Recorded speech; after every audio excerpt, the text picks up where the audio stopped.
ജീവിതത്തിൽ പലർക്കും ഒന്നേ വേണ്ടു, സന്തോഷവും സമാധാനവും. ലോകത്തിൽ ഏറ്റവും വലിയ ജനാധിപത്യ രാജ്യമായ ഇന്ത്യയിൽ പക്ഷേ സന്തോഷം തീരെയില്ലെന്നാണ് 2024 വേൾഡ് ഹാപ്പിനെസ് റിപ്പോർട്ടിൽ പറയുന്നത്.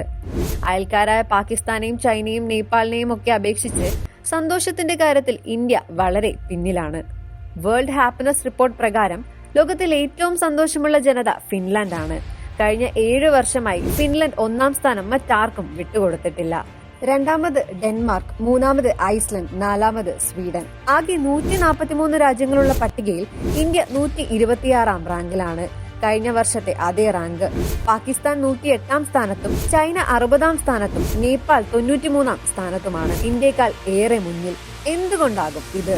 ഇന്ത്യയിലെ രാഷ്ട്രീയ സാമൂഹികപരമായ കാരണങ്ങളാണ് നമ്മുടെ സന്തോഷം ഇല്ലാതാക്കുന്നത് എന്നാണ് റിപ്പോർട്ടിൽ പറയുന്നത്. യുവാക്കളും വൃദ്ധന്മാരും അടക്കം ആർക്കും ജീവിതത്തിൽ സംതൃപ്തിയില്ല. വിദ്യാഭ്യാസ മേഖല, തൊഴിൽ മേഖല എല്ലായിടത്തും പ്രശ്നങ്ങളാണ്.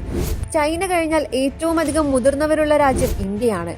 എന്നാൽ ഇവിടെ 60 കഴിഞ്ഞവരുടെ ക്ഷേമകാര്യങ്ങൾ വേണ്ടവിധം ശ്രദ്ധിക്കാൻ സർക്കാരിന് കഴിയുന്നില്ലെന്നാണ് റിപ്പോർട്ട് ചൂണ്ടിക്കാട്ടുന്നത്. ഇത് അവരുടെ ജീവിത സംതൃപ്തിയെയും ഹാപ്പിനെസിനെയും നെഗറ്റീവായി ബാധിച്ചിട്ടുണ്ട്. മാരിറ്റൽ സ്റ്റാറ്റസും സോഷ്യൽ എൻഗേജ്മെന്റും ഫിസിക്കൽ ഹെൽത്തുമാണ് മറ്റു പല കാരണങ്ങൾ. ഇന്റർനാഷണൽ ഡേ ഓഫ് ഹാപ്പിനെസ് സെലിബ്രേഷന്റെ ഭാഗമായി സസ്റ്റൈനബിൾ ഡെവലപ്മെന്റ് സൊല്യൂഷൻസ് നെറ്റ്വർക്കാണ് വർഷം തോറും ഈ റിപ്പോർട്ട് പുറത്തിറക്കുന്നത്. വരുമാനം, സാമൂഹിക പിന്തുണ, ആരോഗ്യം, സ്വാതന്ത്ര്യം, ഔദാര്യം, അഴിമതിയുടെ അഭാവം എന്നിവയാണ് സന്തോഷമളക്കാനുള്ള 6 പ്രധാന ഘടകങ്ങളായി ഇവർ പരിഗണിക്കുന്നത്.